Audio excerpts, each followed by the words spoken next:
Well, I've just gone to wash up. I know it's unheard of, you usually do all the washing up. But I've gone to run the water to get some hot water, and I'm not getting any hot water. So why might that be?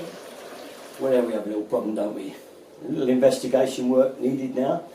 We have got a combination boiler, and if you've got one of those, let's go and see if it's all lit up. Okay, Poirot, let's get the little grease stoves working. I know the boiler's in this cupboard, so let's have a look. Yep, we have power. So it has power going to it, but I know it didn't fire up, I couldn't hear it.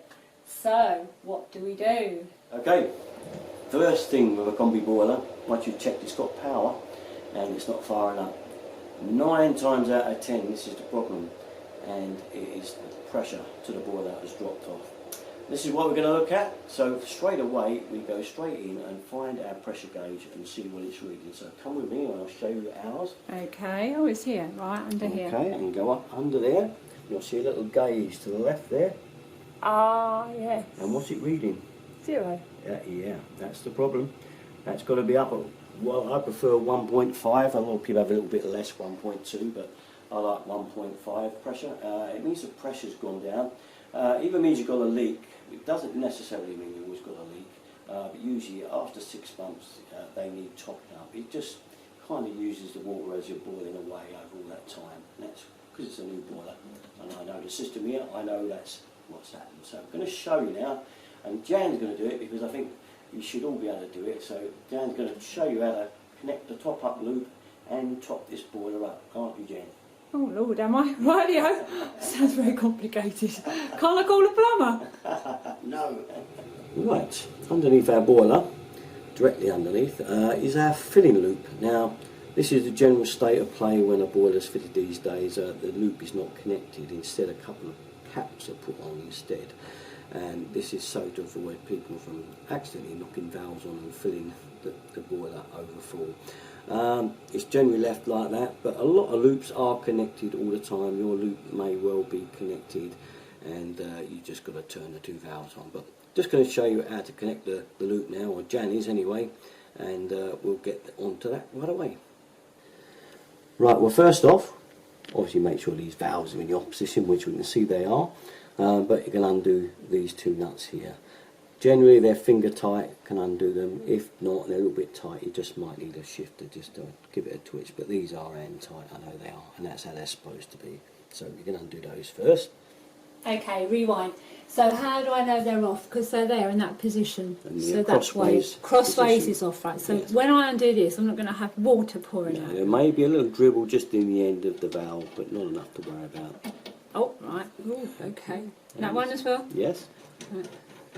Okay, so far so good. We've okay, right, now we've got the caps off. Now we're going to connect the actual loop. Now if you pick the other end up, that's it. This? Yep, you'll see there's a little washer on the end of it there. Make sure it stays on. It's quite new state, it will be. Push that in the end. In there? Yep. Right, oh, and that goes over? That's it, and do it up. Oh, right. All the way to you can't do any more. That's it. Oh, is that finger tight enough? Yeah, no need to do it with grips. The other end the same. Oh, that seems straightforward. Awkward. Okay. Okay, tight as I can now get we're kind of ready. Right, we're now ready with the filling loop connected, and as I say, a lot of you may already have your loop connected and never been disconnected in the first place. If that's the case, no problem. What we're going to do is we're going to turn this valve on. We've got two valves, one's a check valve, one's an ordinary turn valve, and basically what we're going to do, this is the water main this side, and we're going to push the water up here into the heating side. Okay, so once that's done, it will start to pressurise the system. So what we're going to do, we're going to turn that one on, then we're going to turn this one on. You should hear water running into the system, and then when you do, just keep an eye on the gauge on the left hand side, and when it's at the pressure you want, we're going to go for 1.5. You just turn one of them off, and that's all you need to do, and then we'll turn the other one off, the double check valve, and then that should be it, and the boiler should light. So Jan's going to have a go at it now. So this one first, because this is the main in, you said, and I turn it That's that it. way. That one's Okay. on. So now the water's going to go around to there. So turn that one. Oh! That's it. That's the water going into the system. Okay. Panic. So now we keep a little eye on this gauge. gauge. Yeah. Oh, I see. It's going up. Keep an eye on that. And up. and up. Let's keep a check on it. Got my hand Now ready. turn it off. Turn it off now? Yep.